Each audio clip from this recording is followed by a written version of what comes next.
Kalau yang apa guna-guna tuh memang masih baru-baru kemarin kan. Iya, belum lama ini ya? Iya, belum lama sih, masih berapa bulan sih, sekitar setahun lah paling.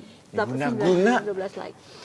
Apa tahu, maksudnya sosok yang iri, dengki dengan Kopa itu. Sampai akhirnya mengirim itu. Mungkin aku sempat bertanya kepada orang yang lebih paham kan tentang begituan. Ya aku tahu, maksudnya aku juga nggak berani seuzon, tapi yang kata orang yang paham itu aku tahu dia siapa. Oh, Ya masih teman udah dekat. dikantongi lah identitasnya ya. Ya, Maaf, pernah nggak sih to the point langsung ditawar? iya langsung. Waduh. Tapi dulu. Kalau sekarang sudah enggak sih. Sekarang mungkin orang yang ngedeketin lebih elegan gitu loh. Iya, Masih iya. ada sopan santunnya gitu. Kalau dulu mah langsung door to langsung ngomong aja gitu. Sekarang Kalau intro dulu.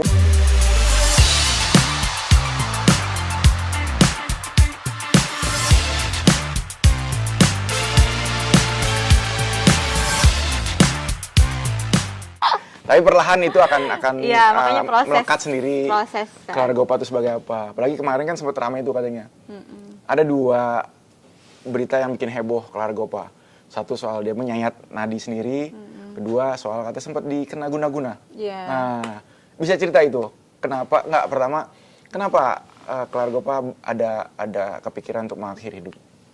Iya, waktu itu memang kan urusan percintaan juga kan. Aduh. Jadi ya tahu sendiri kan waktu itu sama siapa. Kata Patkai itu, cinta, derita tiada akhir. Ya gitulah pokoknya, kalau itu urusan percintaan gitu. Kalau yang apa guna-guna tuh memang masih baru-baru kemarin kan. Iya, belum lama ini ya? Iya, belum lama sih, masih berapa bulan sih, sekitar setahun lah paling. Dapat Guna-guna. 12 like. Ya itu Alam. biasa persaingan di dunia Oh, iya? artis itu seperti apa kan kita nggak tahu. Arahnya ke situ? Iya. Waduh. Gitu. Ya adalah maksudnya ya. Masih ada yang percaya gitu-gitu?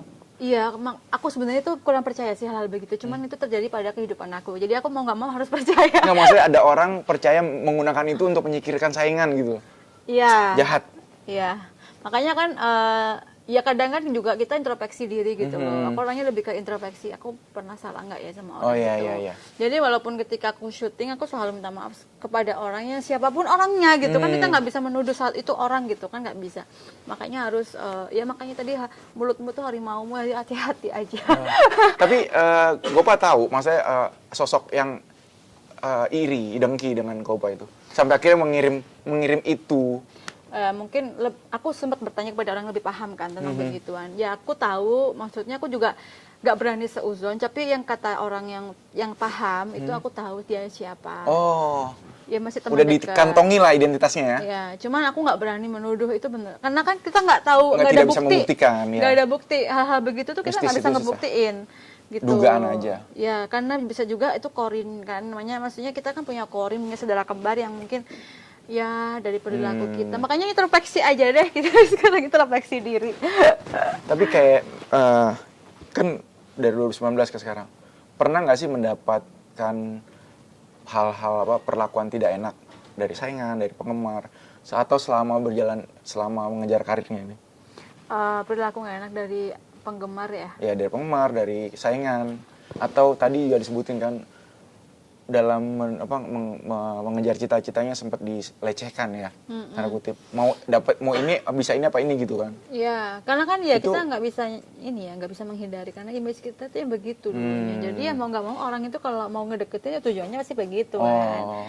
Makanya ya ngerubah itu memang butuh proses gitu. Tapi sampai per detik ini pun juga masih banyak kok yang begitu gitu. Masih banyak banget. Masih mendekati dengan tujuan itu. Iya. Oh. Tapi maaf, pernah nggak sih to the point langsung ditawar? Iya langsung. Waduh. Tapi dulu. Kalau sekarang sudah enggak sih. Sekarang mungkin orang yang ngedeketin lebih elegan gitu loh. Iya, Masih iya. ada sopan santunnya gitu. Kalau dulu mah langsung door to langsung ngomong aja gitu. Sekarang Kalau intro gimana? sekarang masih ada prosesnya. Terus hal itu sempat dirasakan ketika awal. Nah, terus sempat tadi percintaan itu udah bisa dilewatin, udah bisa move on, atau masih kepikiran? Sudah bisa move on lah. Kan kita harus move on dari orang yang menyakiti kita. Iya. Terus yang ini hal yang terberat juga. Itu hal yang paling terberat sih saat itu memang. Karena aku sudah memutuskan untuk keluar dari entertain gitu. Karena orang itu kan. Nah, akhirnya aku disuruh berhijab. Ya sudahlah, aku pokoknya nurut semuanya apa yang dikata dia gitu. Terus tiba-tiba ya di belakangnya ternyata aku ditinggalin gitu. Jadi kayak wow, keren banget. Tinggalinnya tuh nggak ada kata-kata. Tiba-tiba aku dijauhin aja Dikhianati gitu. lah ya. Ya. Terus yang terbaru di Guna-Guna ini. Jadi Iya. di antara fase-fase itu yang paling terberat tuh yang mana? Diguna-guna sih yang paling berat. Ini. Karena sakit ke diri aku sendiri gitu loh. Yang rasain apa? Ya nggak wajar gitu, maksudnya nggak normal. Hidup aku tuh udah kayak nggak normal gitu loh. Jadi bukan nggak kayak orang nggak normal tuh gimana sih, tiba-tiba sakit, tiba-tiba ngerasa nggak enak, tiba-tiba begitu. Jadi memang sekarang lagi proses Moodnya penyembuhan. dibikin nggak bener ya? Mood. Ya, mood aku lagi dibikin nggak benar. Terus ketika aku mau kerja juga ada aja yang sesak napas lah, apalah. Pokoknya nggak jelas lah pokoknya. Tapi kalau aku di Malang, aku baik-baik aja. Oh, justru di tanah kelahiran aman. Ya, setiap aku bikin story ada agenda apapun tuh selalu pokoknya kayak wah datang nih. Aku selalu harus begitu. Oh. Jadi kalau kata orang yang lebih paham, kalau kamu udah kerasa nggak enak, kamu harus dalam hati, kamu harus wah aku digarap nih, wah aku digarap nih. Itu nggak bakalan masuk. Katanya begitu. Memang aku lagi proses penyembuhan kan. Jadi aku secara tidak langsung tuh aku udah kayak ngejalaninnya itu udah di luar kepala gitu loh. Waduh, aku badan aku nggak enak. Wah, aku di ini nih, aku di ini nih gitu. Tugasnya dikasih, pokoknya kalau Harus merasa gitu. gitu. Iya. Oh. Gitu. Seru kan ini jatuh bangunnya Clara Goppa. Kita juga nggak tahu dia nekat dari lulus SMA ya. Iya. Ke Jakarta sama ibunya, ternyata ditipu, diturunin di tol jam 2. Mantap banget, Kak. Jam 2 malam ya. Jam 2 pagi. Itu menurut kita yang denger aja tuh sedih, tapi dia biasa aja. Itu sebuah ujian yang harus dilewatin. Terus sempet pengen mengiris itu kan. Iya. Untung selamat ya. Jangan diulang lagi, Mbak. Jangan. Nggak baik. Amit-amit. Terus yang ketiga, dia baru aja kena guna-guna katanya. Dia ngerasain guna-guna itu ngedrop aja atau gatel atau diapain?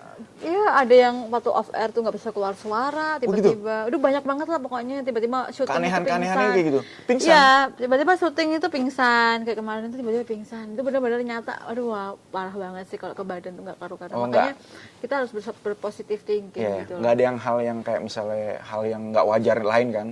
Kayak berdarah apa, tiba-tiba muntah darah nggak? Ya ada waktu itu juga? ada kan yang lagi viral juga kemarin tuh. Aku sempat cerita semuanya supaya dia tahu, yang lihat biar yang ngirim itu supaya lihat gitu.